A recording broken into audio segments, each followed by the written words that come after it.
একজন আরেকজনের সাথে আলোচনা করে নামাজ তো পড়ে, কিন্তু সাহায্য তো আসে না। নামাজ পড়ে দোয়া করে, কিন্তু দোয়া তো কবুল হয় না।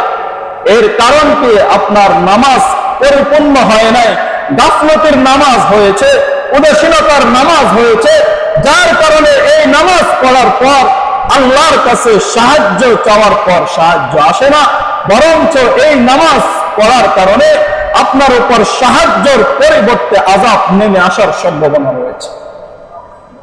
মুহতারাম হাজিরিন, 3 নম্বর হচ্ছে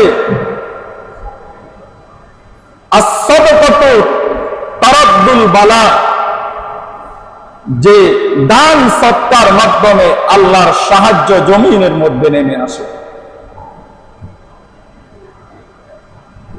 যে জাতি দান সৎকার করবে সেই জাতির উপর আল্লাহর